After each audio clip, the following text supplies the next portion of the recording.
Welcome to Conversations with Big Rich. This is an interview-style podcast. Those interviews are all involved in the off-road industry. Being involved, like all of my guests are, is a lifestyle, not just a job. I talk to competitive teams, racers, rock crawlers, business owners, employees, media, and private park owners, men and women who have found their way into this exciting and addictive lifestyle. We discuss their personal history, struggles, successes, and reboots. We dive into what drives them to stay active and off-road.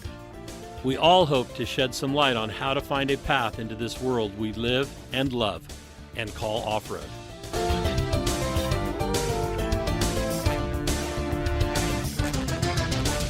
Whether you're crawling the red rocks of Moab or hauling your toys to the trail, Maxxis has the tires you can trust for performance and durability. 4 wheels or 2. Maxxis tires are the choice of champions because they know that whether for work or play, for fun or competition, Maxxis tires deliver. Choose Maxxis. Tread victoriously. Have you seen 4Low magazine yet? 4Low magazine is a high-quality, well-written, four-wheel drive-focused magazine for the enthusiast market. If you still love the idea of a printed magazine, something to save and read at any time, 4Low is the magazine for you. 4Low cannot be found in stores, but you can have it delivered to your home or place of business. Visit 4lowmagazine.com to order your subscription today. On today's episode of Conversations with Big Rich, we have Robin Stover. When I first met Robin, it was about 2002, 2004, somewhere in there, maybe 3. He was a freelance writer and photographer with Four Wheeler Magazine. He was also has worked as a marketing director, and now he's, I believe, at Lavender Brothers Automotive.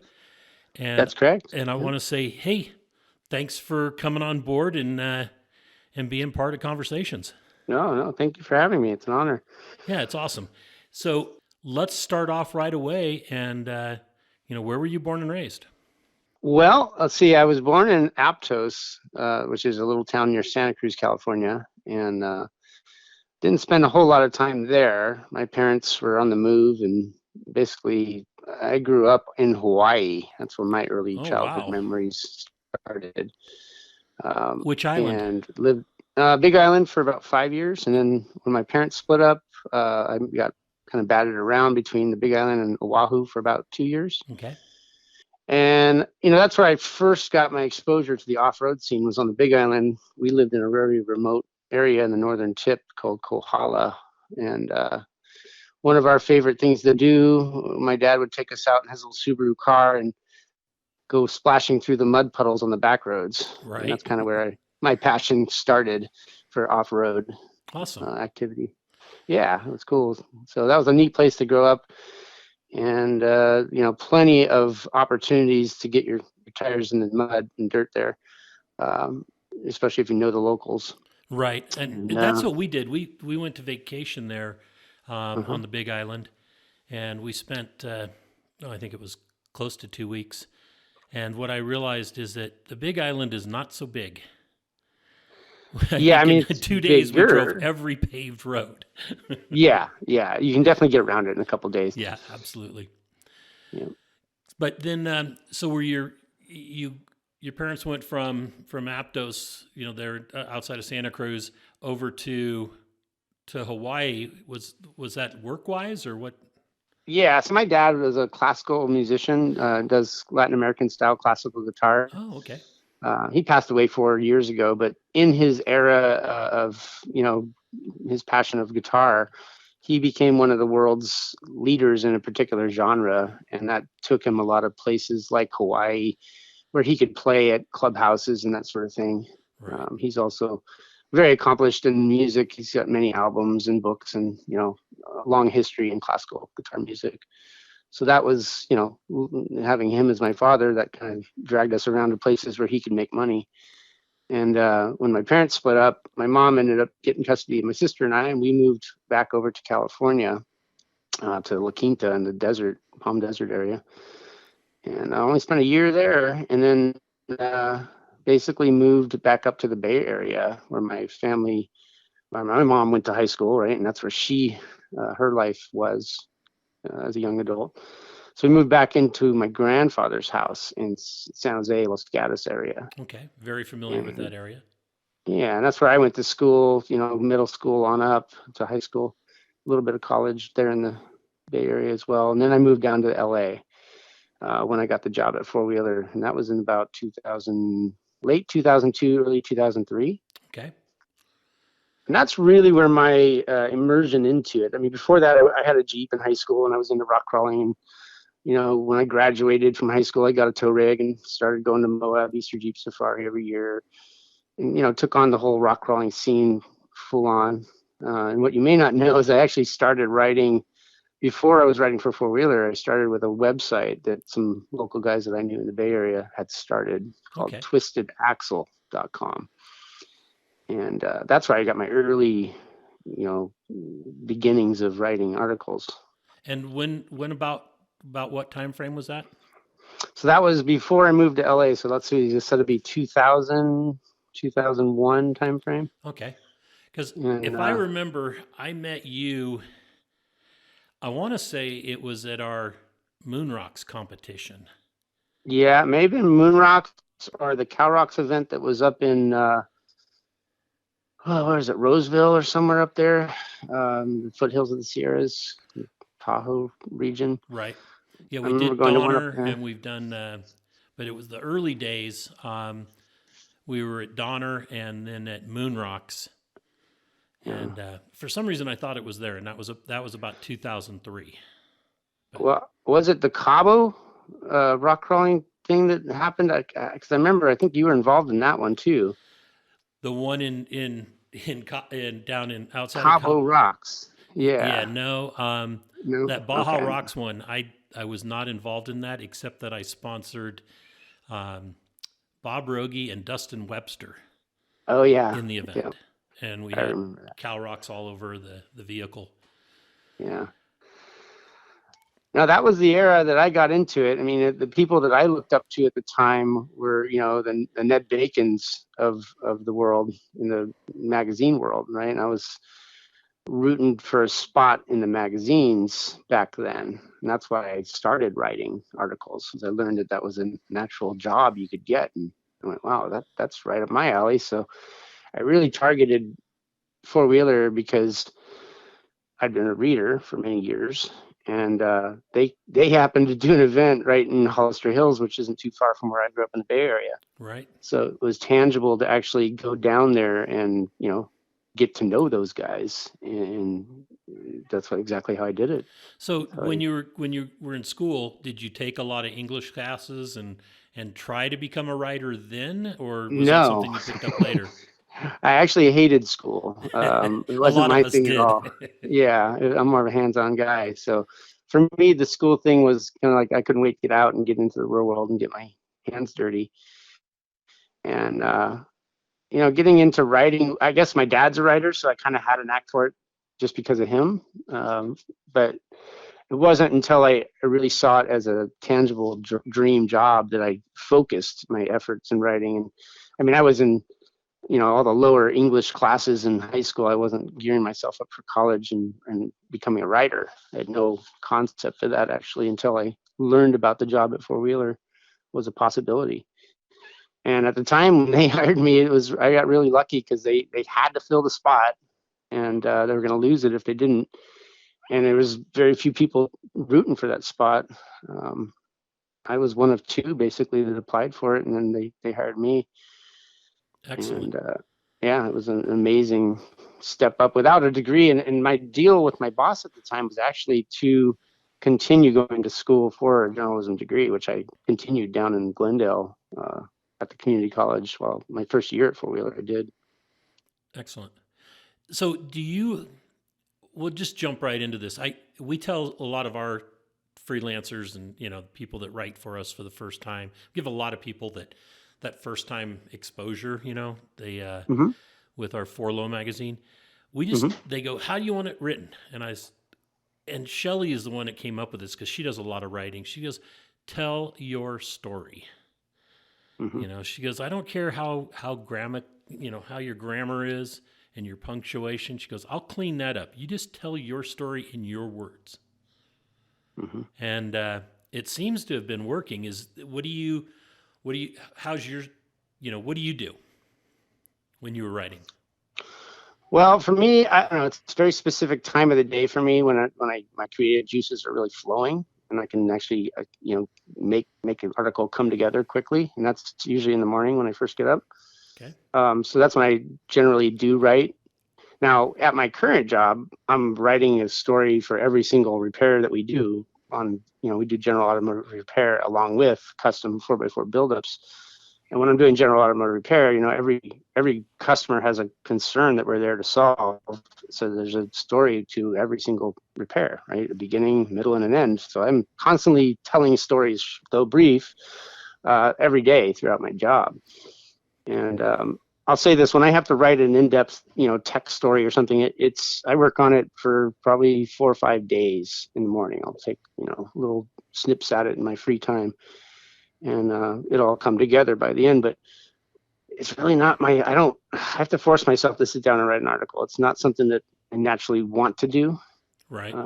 It's just, I don't gravitate to using words. I'm much more of a physical person. So it's definitely something I've, learned the craft over the years and kind of tuned my skills towards it, which really makes me a better guy at what I do as a service writer every day.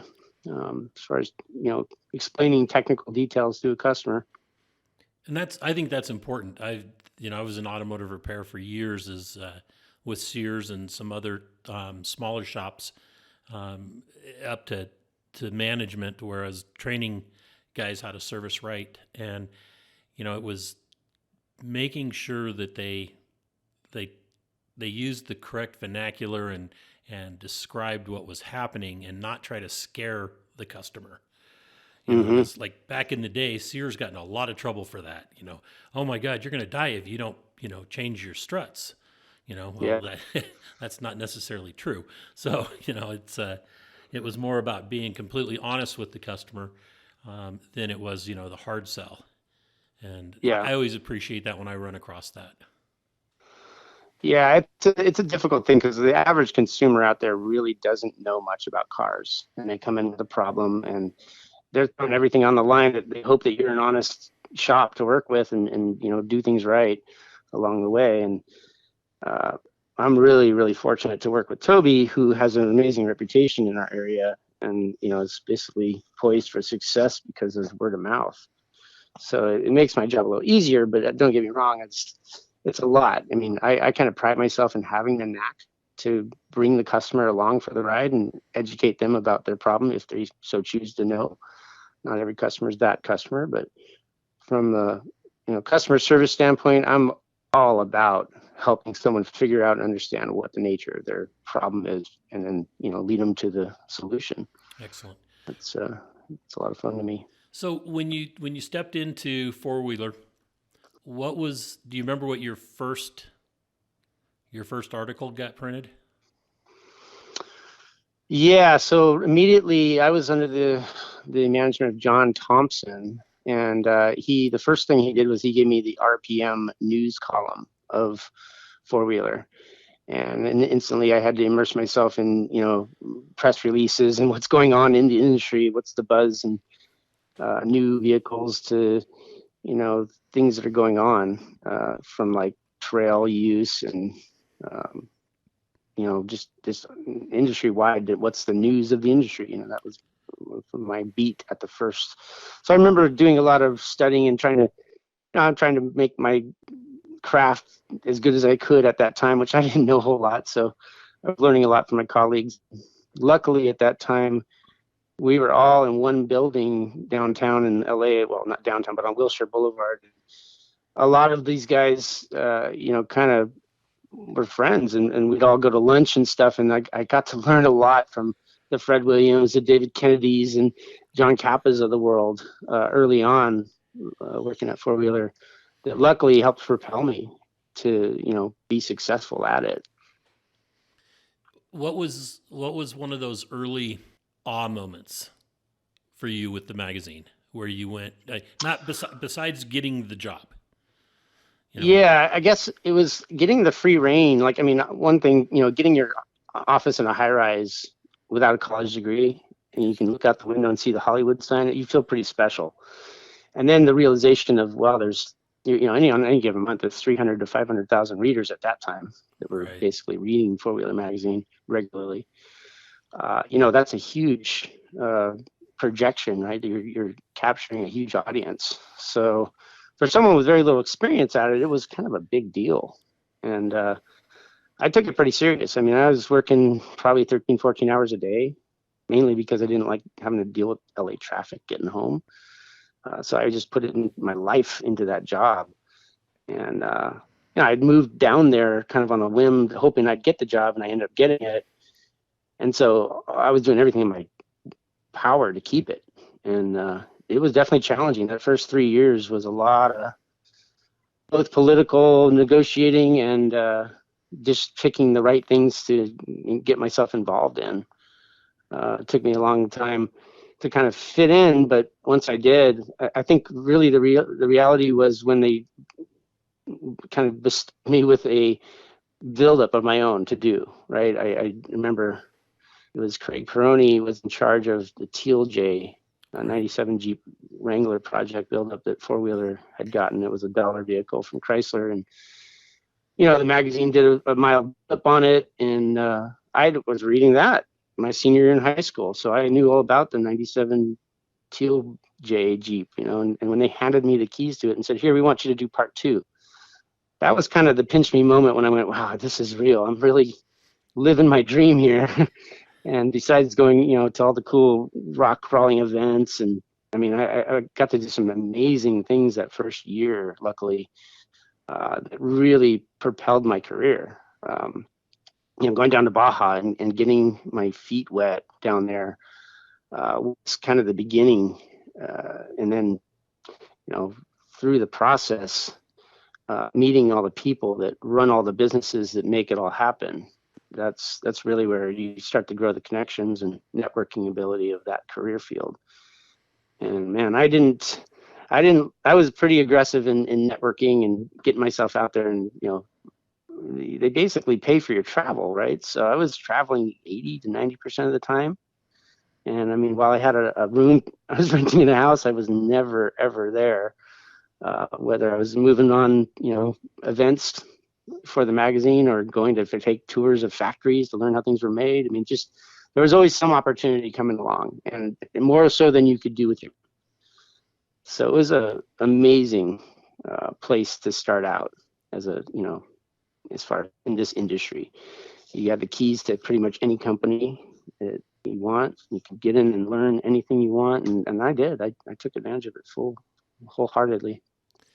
Do you do you what was kind of the favorite spot that you got a chance to go to and either write about or experience?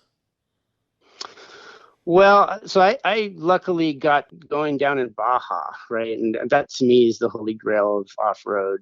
Really, Right. it's kind of the Wild West, right, and anything goes, and there's a level of danger that comes with it. So if you're a thrill seeker, there's that it offers you, and I don't know, going down to San Felipe and chasing the 250. That's one of my favorite pastimes. Doing the peninsula runs, anything in a higher end race vehicle down there was right up my alley, and I got to do a lot of that. Fortunately, um, it's it's got to be Baja, I would say. I mean, I was doing Rubicon and Moab and all that on my own, but really the high end desert racing stuff is what really the keys unlocked for me that I probably wouldn't have gone there otherwise. Were you able to attach yourself to a team when you went down there, or were you just kind of, you know, hovering, or what was the modus operandi when you were down there? Well, it starts with, what makes sense for our readership. Right. And for us, really the trophy trucks for two-wheel drive vehicles, they don't even get coverage in four-wheelers in the news section. But so we kind of had to focus on four-wheel drive capable vehicles. So for me, it was stock full because really the higher end trucks didn't have all-wheel drive yet. At least, it wasn't well figured out, so there wasn't a lot of guys doing it. So for me, it was stock full or 7, or there's a few guys that I could race with, like, early on Donahoe and the FJ Cruiser that they campaigned. I got to do some racing in that. Hank Croker and his Dodge Ram Cummins, that was kind of my very first race. We did the 500 in that one, and then the 1,000 thereafter. And we were actually the first Cummins powered diesel vehicle to ever cross the finish line in Baja. It's like, not to say we came in first, but we did cross the finish line, which was a big deal for a stock full truck with that heavy of an engine in it. Now, were you in the truck? Did you get to navigate? Yeah, yeah. Excellent. Mm-hmm. Yeah, in fact, I did the whole race, start to finish. I was in the truck for 27 and a half hours. The first time I did the 1,000, and it was a 3-seater. I was in the third seat for part of it, and then navigating for the second half. And it was the beginning of my racing experience, so I was learning a lot. And at the time, it was an amazing opportunity that doesn't come along very easily. This is someone who was trying to prove his suspension, right? They wanted to stamp Baja proven on their basically bolt-on lift kits for these trucks. And going down there and doing that, and me publishing stuff about it was kind of the key to his success of this product. He wanted to have that approval rating of a go fast product, right, for the average consumer to bolt on in their driveway. And so that was a unique opportunity. And of course, I helped him develop the program with sponsorships and stuff, and that led on to other opportunities. And I raced with Kent many other times down the road from that.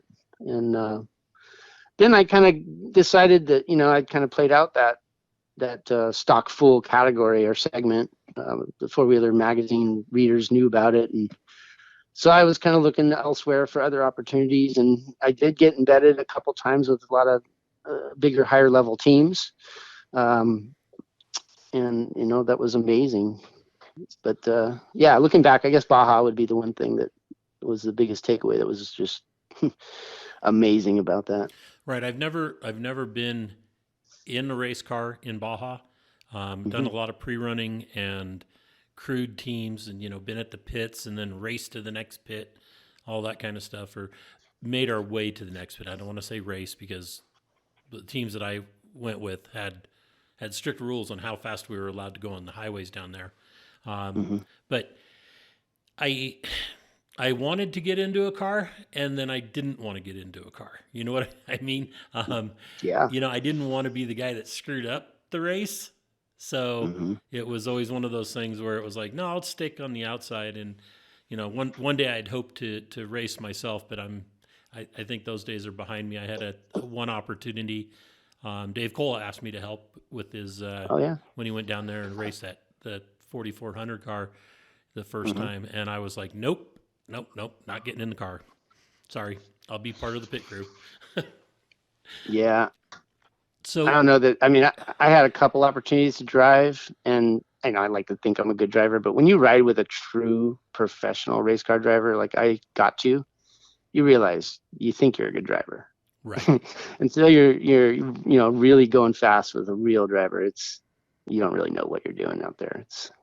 There's a huge difference in level of capability. Absolutely. I agree. Serious driver. I agree. Everybody, the nice thing about racing though, and going fast, and why more people like to go fast than, say, technical crawling, I believe, is that no matter how fast you are, you could be the slowest guy on the course, but you're going as fast as you can. That's exhilarating. Yeah. I mean, put it this way, there is not a more dynamic form of motorsport, period. I don't care what you try to put yourself against. A trophy truck is the pinnacle of dynamic off-road or just motorsport racing in general. I don't see, short of maybe, like what Jesse Combs was doing in those high speed runs, I can't see how there would be much more dynamic. I mean, you're in the ground, you're off the ground more than you're on the ground in a trophy truck. Yep. And you've got all these variables that just don't exist in other formats of racing. So it's just a whole different level of engagement. And the guys that solo, I remember one year BJ Baldwin soloed, all the way from, Ensenada to La Paz. That was a year, like, I think he drove through someone's canopy or tent or something, trying to catch up to someone else. And man, you look at that level of driving for that distance, and that's the ultimate, in my opinion. That you might as well be an astronaut at that point. Absolutely. It's pretty incredible. What are some of the things that happened down in Mexico that will always stick with you, memory-wise? Well, there's lots and lots of racing experiences that were pretty unparalleled. Pulling people out. When you come up to something in a silk bed in a 4-wheel drive diesel truck, it's like you are their saving grace, right? And you can't just keep going. You got to get out and help them. And I was after those stories too to do that. So it was less serious for us when we weren't in the lead, so we could actually do that. We could stop and pull people out of the mud. And I remember there was a guy this was like I want to say a early Bronco, but it was, pretty set up Baja race car. And I think his 4-wheel drive hadn't been working because he was a 4-wheel drive Bronco. And we pulled him out of a bad mud hole. And this is in the southern half of Baja. It was probably 25 hours into the race. So, these guys were just wiped out, and we were their saving grace. And those kinds of experiences were really the ones that I look back on fond of, And what was the like scariest or the most nerve-wracking? So, how you push so hard when you're sleepy and you're driving? Those situations. I had a couple there where I should have called it and not been in the driver's seat because I was just too tired to continue. And you're hitting the shoulder with the tires, and people in your truck are like, okay, time for you to sleep. Those are when you realize, holy shit, I could have just ran us off the road and killed everybody in the truck. Those are the low points where you realize you just, you're a human and you got to rest. But getting to that stage without knowing it, that's the scary part of Baja when you're chasing. I Because agree. those roads are far more dangerous than being on the race course. Yeah, Shelly and I were, it was 1,000. We were going into La Paz. It was nighttime. I'd been up for like 48 hours at that point, 47 hours. Mm-hmm. I was convinced I was on a really twisty road, and I had to slow down to like 25 to keep the car on the road. Both of us felt like the road was really twisty and we were on a cliff. 2 days later, when we left La Paz and started driving home on the same road, there wasn't a turn on that road. Wow. And I couldn't understand why people were honking at me and blowing by me. And it was like, and then I realized, that was the one time I realized, man, I cannot push that many hours without sleep. Yeah. It was 47, 48 hours at that point, because I think the car got there just after we did, and we got to La Paz at like 49. And I was like, okay, we're never doing that again. Yep. That was like the whole reason that Bob published that whole "What About You" thing, Yes. I remember one year there was like 6 chase trucks that got in head-on collisions. And man, it really made you realize, holy cow, what we're doing is so far more dangerous in these chase trucks than what these guys are doing on the race course with their safety gear. Yeah, I've had chase trucks that I remember one was I won't even mention the guy's name, but they were a 1 car, and we were following the trophy truck, and we were our trophy truck was in the top 4. And that 1 car, they were not in the mix, but this guy pulling this double car trailer with his big dually 4-wheel drive pickup, and 2 other guys in front of him with all their lights on, would smoke by us, and he didn't realize that his trailer was so long, because 3 times that he passed me, he almost put me off the road because of his trailer. Yeah. So every time I'd see those guys coming, after that, I started pulling over and letting him go. And then we'd get to our pit, and then the truck would go by, And then I jump back up on the road. And then the next thing I know, these guys are passing me again. And I'm just thinking, these guys are going to die or kill somebody. Mm-hmm. I was so mad after that race. I went looking for him, but it was, I was told, I was sitting on the guy's trailer at the next race, and the team that I was with, it was Roger Norman at that race. And he comes up and he goes, "Rich, what are you doing?" And I said, "I'm sitting here waiting for this driver of this truck and trailer." And he goes, "Why?" And I said, "Well, this is what happened at the last race." And he goes, "Do you realize that it's probably not even the same guy driving that truck and trailer?" And I said, "Well, he's going to take one for the team," because I was so mad about almost, getting run off the road. And so he put his arm out, grabbed my collar, and said, "Come on, let's go to breakfast." But I was sitting there in the parking lot waiting for that guy. Yeah, tune him up. Yeah. I was mad. I felt like he almost tried to kill me and didn't give a shit, So, yeah, those are the kind of that's instances. The thing. That environment down there kind of breeds that behavior, unfortunately. And you got to keep your guys reeled in. If you got a serious team effort, you got to have meetings with your guys and explain, hey, this is the front we want to put on. We don't want people coming home in coffins. We need to all adhere to these policies and rules. That was one thing nice about going down there with Kent Croker and his team. He's military, or was, Right. He was a Marine. And so everything was a battle plan. Everyone gets a published copy of the battle plan, which had all the comm numbers. Everything was well figured out when you went down there with those guys. And I kind of learned that early on, luckily, and that's what I tried to align myself with anytime I went down there. There were definitely times when, I got to see the other side of the equation where everything's just a shit show. But man, when you get the taste of the good, well-organized efforts, it's a well-oiled machine, and there's so many of them that aren't. And those are the ones, usually the guys are taking humongous risks. Yes. Yeah.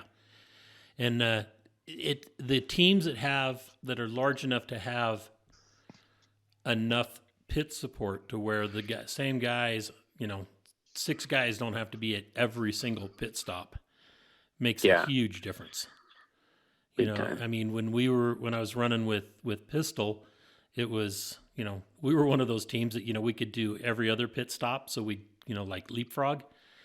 And that sometimes was, but he was the one that said, nobody drives over the speed limit ever, and, we tried to adhere to that because we'd be in groups too, 2, 3 cars, trucks together. But, with Roger Norman, now there's a different story, he's got pit support lined out, nobody has to race to the next, no leapfrogging, anything like that. And, he was, that was a class act. So riding, you got to go do some things in other countries too, correct? Yeah. I did, let's see, Dakar Rally, went down there to South America a couple times to see that. Went to South Korea for a look at how tires are made. But that was a pretty cool whirlwind of a trip. When I got to sit in first class with Rick Payway the whole way, that was fun. Was he wearing shoes or sandals? He was in sandals. It was course. pretty cool. Yeah. And let's see, what other? I did some stuff in Canada. Didn't make it over to Europe at all with four-wheeler anyway. But I'd done a fair bit of travel before that. So, I'd gotten to see a lot of the world already before I was working at four-wheeler. So I really was gearing myself towards the opportunities that I couldn't get otherwise. Right. Getting to go inside a facility and see how Bilstein shocks are made, things like that. Those are the things that really I was attracted to. Having a mechanical mind, is wanting to understand the things that you can't see otherwise. And so I took advantage of that and got to go a fair bit of places that, the average person would never get eyes on. So when you went to South Korea, what tire company was that? Yeah, it's Hankook. Okay, Hankook. Okay. Yeah. Hankook, and that was actually a pretty eye-opening deal. I mean, they were pushing the green tire thing at that point, so they were, showing all the press. Here's how we take, I don't know, I think it was palm oil to make tires, and they took us into their laboratories where they do the R&D, and that's like usually no one ever sees that stuff, so it was pretty cool. And we actually got a 15-minute Q&A session with the president of the company at the time, which was a big deal. And of course, you're in downtown Seoul, South Korea, so you're in a hustling and bustling place, and of course they wine and dine you as an editor, right? Because they want you to have a good experience. And it was just neat seeing the difference in how things are done over there versus here, both in automotive stuff and just life in general. It was cool. They took us into the demilitarized zone underneath North Korea. We got to go in the tunnels that actually extend under North Korea. So I get to say I've actually been in North Korea. Nice. But Don't want to go back? I think the South America stuff was really where I got the most out of it. Like going down to Chile and watching the Dakar rally come through, that was mind blowing. I mean, how many people go to Dakar, right? And how many people get a front row seat? And it's just a really cool experience. Were you embedded with a team at that point? No, so there was a little 4-wheel drive club in the northern Atacama Desert, the northern part of Chile, that reached out to me, and they basically were interested in having an American magazine come cover it. So I responded. They paid my plane ticket down there and put me up in a hotel and took me out with a 4-wheel drive club. And basically, they knew all the spots that the race was going to be coming through, and we got to see some of the best action in the sand dunes in the Atacama Desert right up front. And I was the only American that was doing daily updates on the 4-wheeler website at that point, showing the race team. The American teams that were racing at the time were what we were there kind of following, but just seeing how that's done. Like, how many people have been to the bivouac site of Dakar, right, and seen that, right? Not anybody can just get in there. You got to be part of a race team. So if you're not a media guy, there's not really a way to get in there unless you're racing. And so that was a pretty cool. I remember walking through the bivouac this is Copiapó, Chile area, and just at night, they have all those inflated lights that they're up high and glowing down on the trucks, and all the mechanics are doing work on the trucks. And I was just looking around going, man, this is like its own city. It's just super passionate and focused on their efforts. And here I am, just some guy off the street that has nothing to do with this, getting to come in here and like I'm, involved, see it all firsthand. That was pretty cool. I would imagine that would have been. I mean, and then the guys from that club from Chile, when you get, they're tickled pink, that you're there, and they get to share that with you.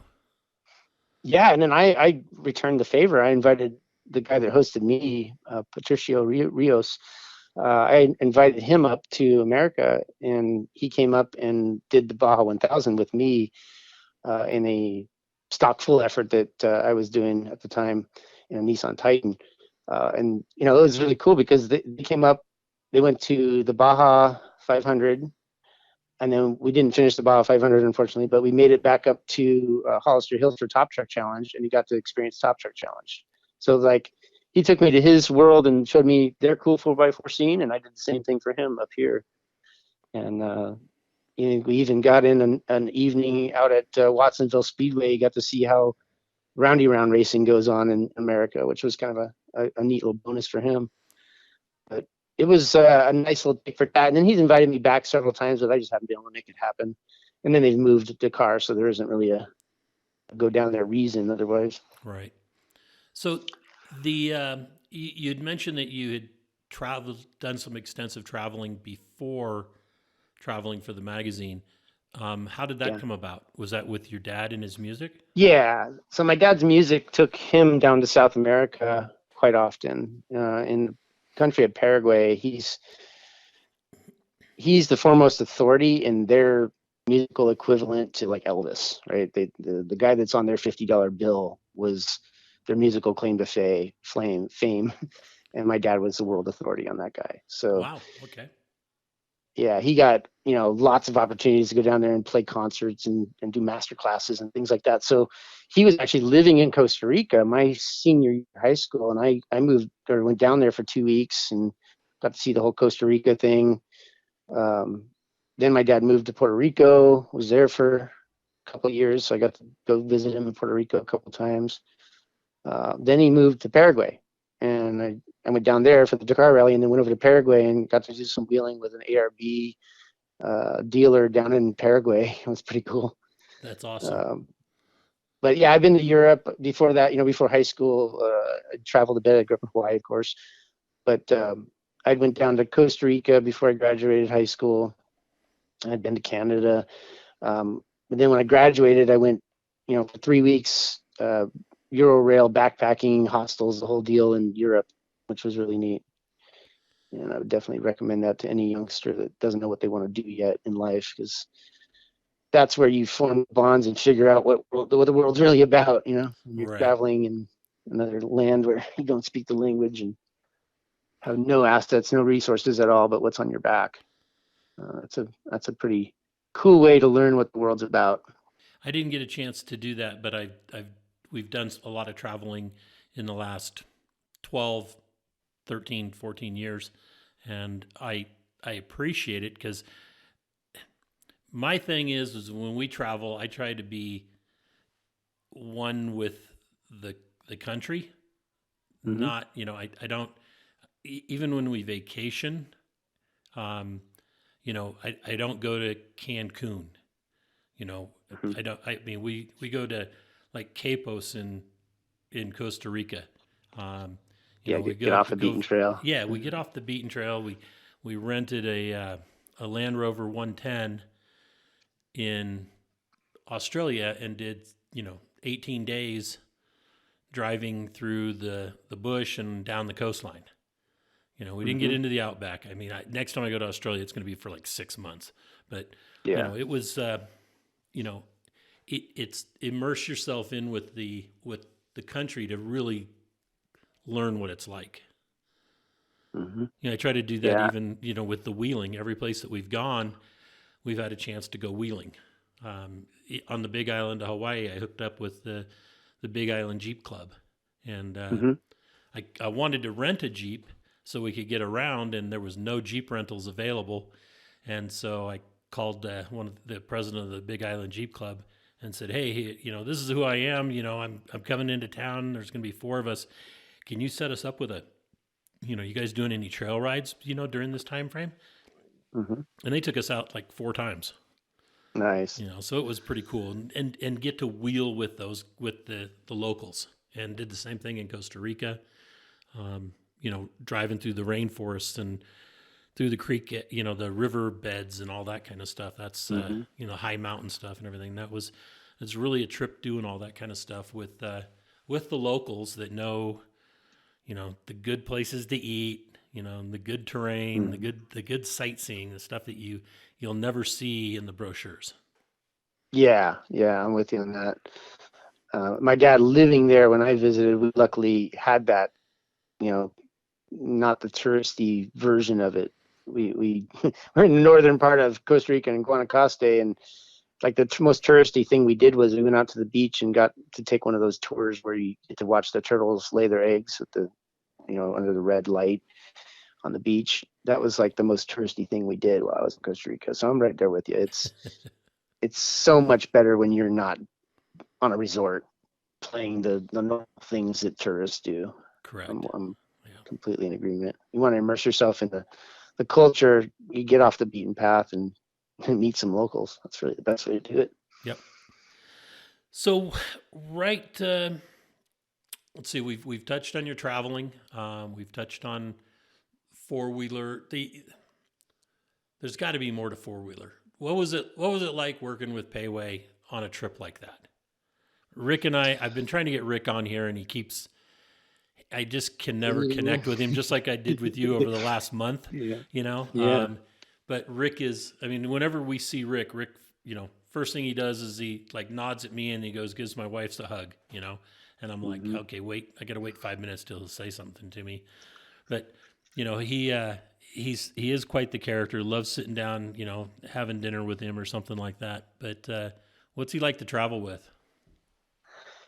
Well, to me, he was a superior, so I got to look at it from that set of eyes, right? That you know, here's this guy much higher up the ladder than I am, so I got to be on my best behavior when I'm traveling with him. But he's a down to earth guy. I mean, I remember at the time we were really concerned about layoffs, and everyone was worried about their job and having lots of conversations about how we could all maintain our jobs with pay cuts and that sort of thing. I remember that was the discussion that kind of took us on that trip. But Rick's a really good dude. He is full of amazing stories of collecting Jeeps and driving them back, not knowing anything about them, and just things like that. He's a really fun person to be around, just full of interesting topics to talk about and world experiences surrounding him.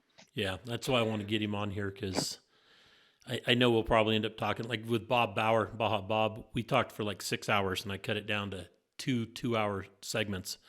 But I mean, we Yeah.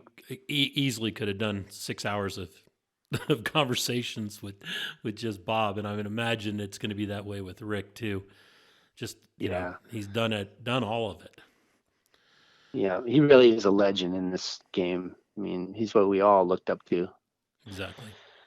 Yeah. So what you're working now with Lavender? Well, let's talk about the badass beadlock thing. Yeah. So that was something that kind of came out of the four-wheeler thing for me. And essentially, I was in Top Truck Challenge as a co-driver before I got the job at four-wheeler. And that was a complete, you know, happening that wasn't unplanned. And I was working this was right after I graduated high school, so it's 99, I believe, or 2001. And I went I had a job. I was working for Accessories Plus, was like kind of a full parts type of a store in the Bay Area, Okay. and a competitor to full parts. And the day I started on with them, they took us all in the office and said, okay, we want you to know that we just filed bankruptcy today, and nobody here is going to be able to actually sell any parts to the customers that come in and buy these parts. So I knew instantly, well, this is not a long-term job. I got to find something different. And I wasn't taking it super serious as such. So, I'm looking at the internet for other ways to do what I wanted to do. And luckily that day just so happened that Four Wheeler Magazine had started live coverage begins tomorrow of Top Truck Challenge.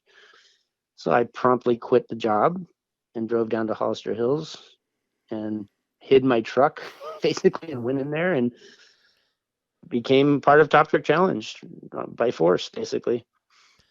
And in doing so, I met Kevin Kalin. Kevin Kalin needed a co-driver, and his co-driver had his mom or someone had passed or gotten cancer and was not doing well, and so they had to bail out last minute. So he came out here alone from South Carolina with no spotter, and for him, I was a dream come true. Some guy that's local that knows the terrain, who's into rock crawling. He was much more of a mud kind of guy. So for him to find me and me get on his team, and then we basically make it to third place in the event because of our collaborating efforts, was a pretty special story. And of course, the editorial team at that time glommed onto it and made a big deal of that in the magazine. And a friendship formed, right? And Kevin, he was a state trooper in South Carolina, but he had seen a lot of carnage from rollover accidents involving buses. And he was trying to figure out a better way to do a wheel where a bus tire would not debead and cause the bus to roll over.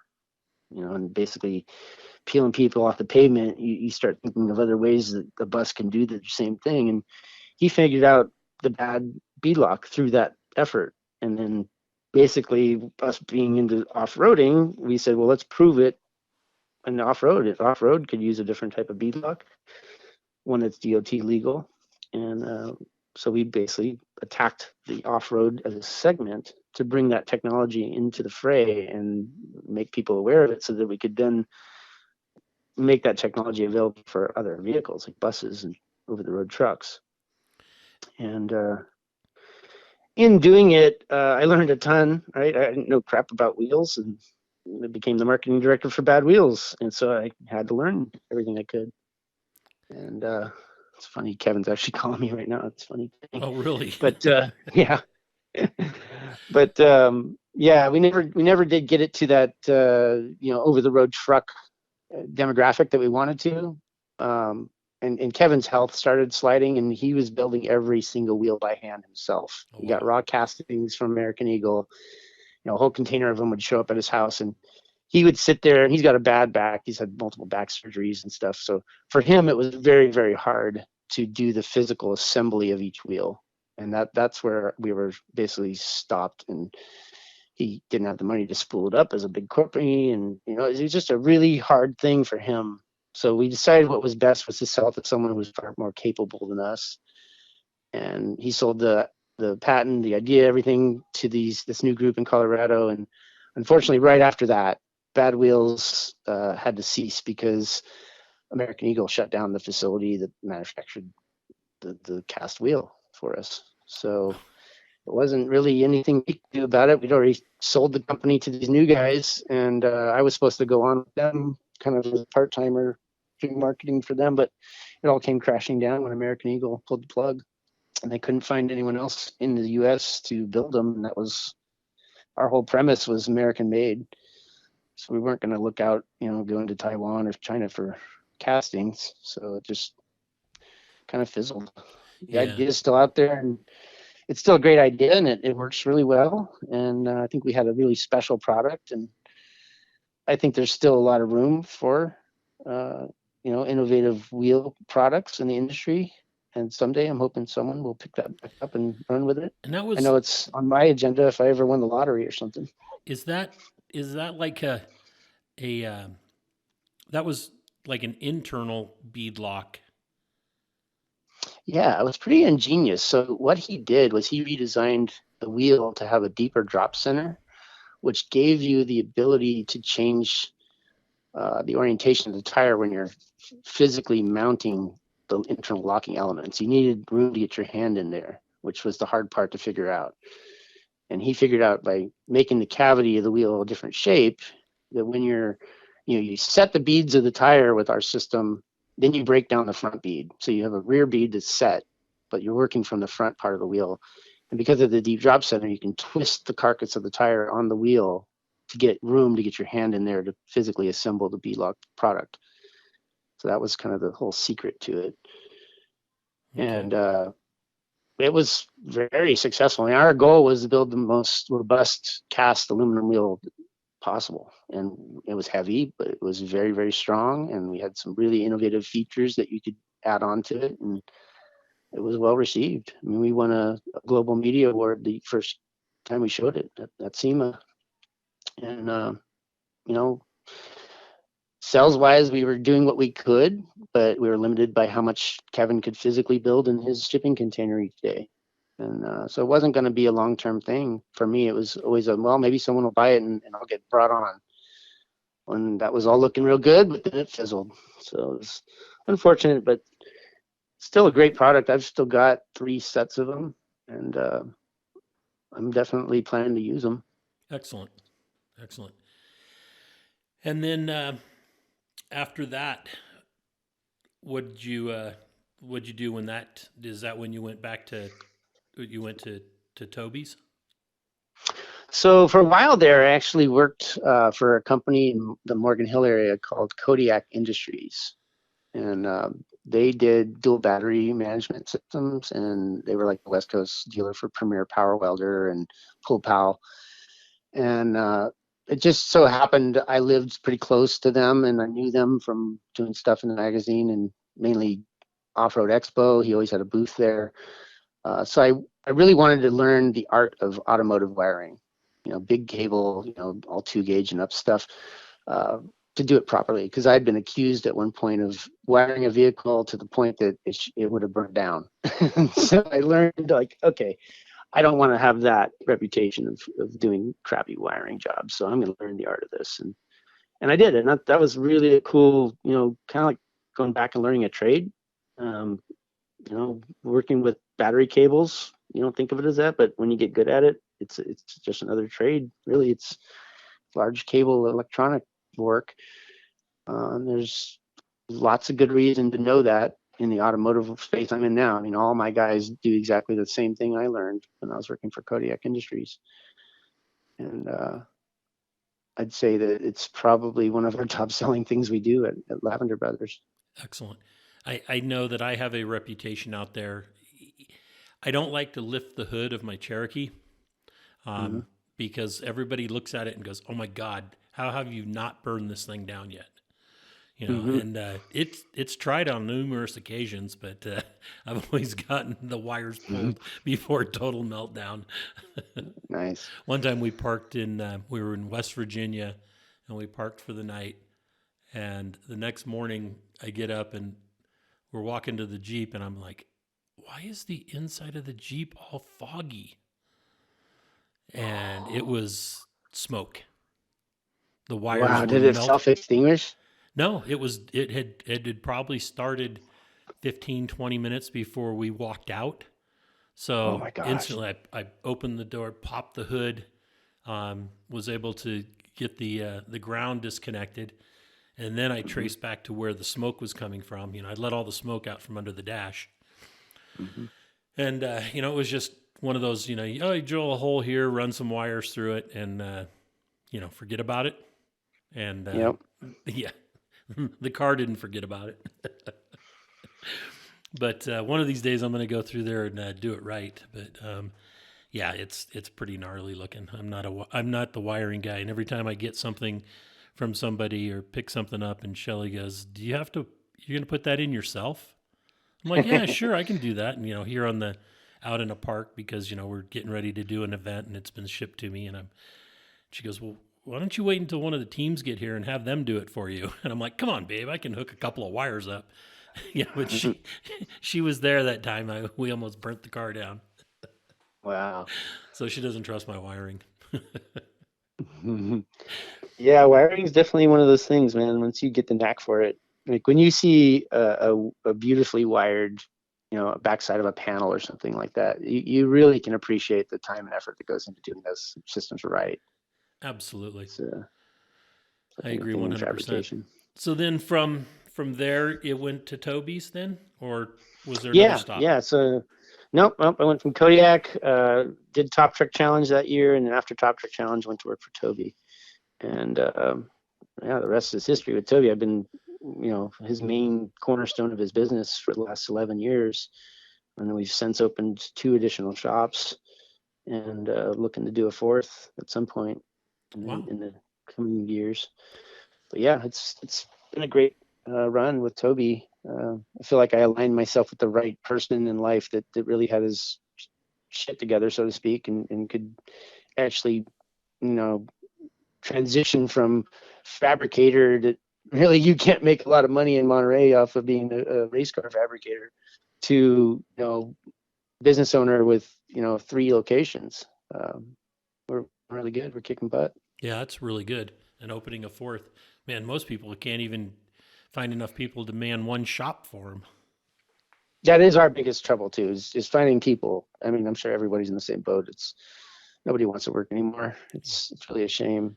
Yeah, and the younger generation doesn't have the appreciation for vehicles. Yeah, I mean, there are key guys that you can find, but then there's always something about them, right? Like I had to fire a guy last week that he walked like a sloth.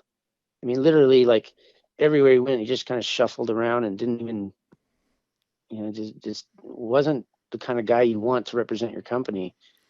They put on a great face up front when you're interviewing them, and then you get them in for a week, and it's like, are you kidding me? This is what you're about, man. It's like, man, what is wrong with the youth today? Exactly. I've gone into shops and I do shop visits, and I'll have to talk to you about that afterwards. But we'll go into a shop visit, and I'm just watching the employees because I used to have like at one of my Sears stores I had 122 employees. Jeez. Yeah, and 14 operating bays, and I mean we had a lot of work. And Yeah. I can remember, I was always on the guys about before you get into anybody's vehicle, you make sure you're completely clean. If you have to put a new shirt and pants on, you do it. We don't want cleaning bills, for upholstery or anything like that. And I'll go into a shop and I'll see guys that are just, it's like, when was the last time the guy washed his hands? Yeah. He's got grease behind his ears, It's like, I don't think he's taken a shower this week, that kind of thing. And it just amazes me that, but they may turn a wrench and they may understand, exactly what what needs to be done. And they may be a great mechanic, but, they're, sometimes there's just something there that's not appealing. Yeah, I'll say that the real gems of that industry have long-term careers already. It's so rare that you'll find a new one that's good. Most people, unless they're moving to a new area or something, they're kept very tight leashes by their owners of their companies if they're good. Right. It's so hard to find a good guy that you can count on, and once you get one, you gotta hold on to him. You gotta pay him well and hold on to him. Yeah, because the good ones, they can get, somebody wants to snag them or they want to do the work themselves. Yeah, they get cherry picked. Yep. Or, there's other things. Life takes you in different directions, right? I mean, I lost one of my best guys 6 months ago to, he got married, right? Had a baby and moved closer to their family. And it's going to happen. Right. But finding the guy to fill that guy's spot, it's just it's a challenging thing. Absolutely.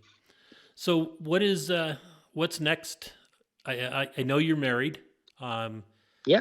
You've been married. Got 2 kids. Been married since 2014. Okay. Kate, my beautiful wife, is a school teacher, and we have 2 sons, twin boys. They're now 7, and they go to school at her school. And, we've got a good life here in Prunedale, California. I see myself in the next probably couple of years getting more back into the writing game, part-time. One of the companies that's approached me recently, I've started writing some stories for. I haven't published them yet, but we're working on it. It's Metal Cloak. They're looking to make their website more informational. Absolutely. And they're one of our partners for them. Yeah, they're great. Mattson and the crew there are just awesome people. So I've been friends with them since early on when they first bought Rev 111. I was one of the very first guys to do a story about their stuff. Cool. And of course, I'm good friends with Scott Becker over there, so it's just a natural fit. Excellent. Since you found off-road, you enjoyed it, you loved it, and then you decided you want to make a career in it. How did you did it by doing the magazine thing and looking for an opening? What do you suggest for somebody that wants a career in off-road? Whether it's writing or anything else, what's your secret for success? Well, really it's inject yourself into what you want to do. Don't be on the sidelining it. Like really, when I called John Thompson and said, how can I help Four Wheeler Magazine put on Top Truck Challenge? Is there anything that you guys need on the local level that I can help you with? And it just so happened that there was a huge drought, and the winery that's adjacent to Hollister Hills was suing Hollister Hills for dust migration, right?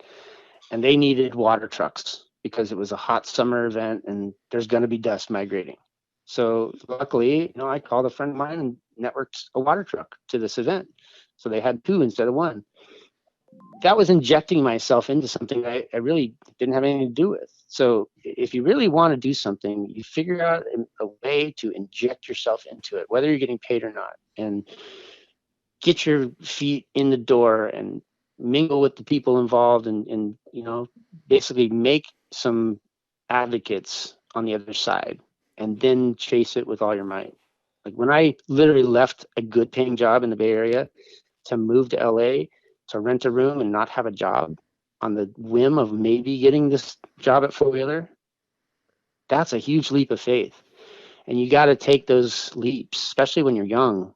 If you don't take those leaps, you'll regret it in life. So I tell people, any chance you get to do something that's, out of this world or amazing opportunity wise, take it. Don't sit on the sidelines. You'll always kick yourself if you didn't take those opportunities. And when you're young, especially, you have time to regroup and catch up if it was a bad choice. So really, I tell people, if you figure out what you want to do, force yourself into it. I mean, if college isn't for you, look at my path. I did it. I mean, I didn't get the degree that I should have had to be a Four Wheeler magazine editor, but I did it, and it still was the best experience of my life.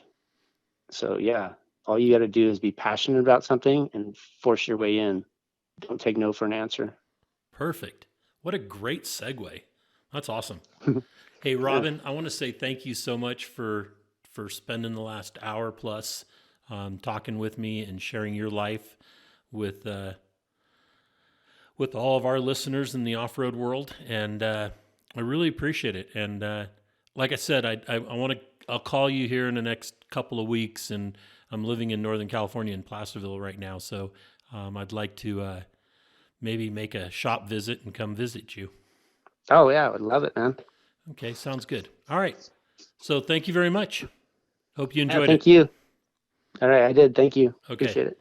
Have a good one. All right, bye. Bye. Bye.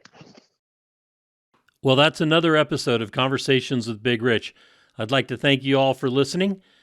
If you could do us a favor and leave us a review on any podcast service that you happen to be listening on, or send us an email or a text message or a Facebook message, and let me know any ideas that you have, or if there's anybody that you have that you think would be a great guest, please forward the contact information to me so that we can try to get them on. And always remember, live life to the fullest. Enjoying life is a must. Follow your dreams and live life with all the gusto you can. Thank you.